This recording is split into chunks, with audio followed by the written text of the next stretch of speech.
দেখেন লেচু গাছে মুকুল ধরেছে। লেচু গাছও প্রস্তুতি নিচ্ছে মধু মাসের জন্য, যাতে আপনারা লেচু এই মধু মাসে খেতে পারেন, আপনারা মুখ রাঙাতে পারেন, লেচুর স্বাদ গ্রহণ করতে পারেন। এই জন্য মধু মাসের প্রস্তুতিতে লেচু গাছ তার গাছে মুকুল দিয়েছে। আমরা সকলেই লেচু খেতে পারবো জ্যৈষ্ঠ মাসে। আমরা দেখেন কত সুন্দর কৃষি প্রযুক্তি কতটুকু আগেছে। অল্প ছোট ছোট গাছে এখন মুকুল ধরে, ছোট ছোট গাছে এখন ফুল ফুটে, ছোট ছোট গাছে প্রচুর পরিমাণে ফল আসে। এগুলি কৃষি গবেষণার একটি অংশ। এবং যারা কলপ করে অর্থোপেডিক্স, কৃষি অর্থোপেডিক্সের কাজ, যারা নার্সারি করে তারা প্রতিটা নার্সারির মালিক একজন অর্থোপেডিক্স। তারা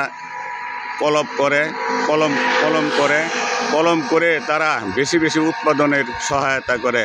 এ দেশের মানুষের পুষ্টি ঘাটতি, মুখের সুস্বাদু ফল, মানুষের স্বাস্থ্য জীবনযাত্রার মানের জন্য তারা কৃষকের বেশি ফলন উৎপাদনের জন্য আপ্রাণ চেষ্টা করে।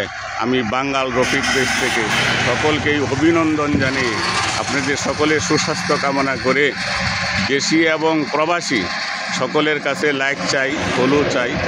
ভাই, আপনারা একটু সহযোগিতা করলেই আমার এই বাঙ্গাল রফিক পেজটি সফলতার অগ্রগামী হবে।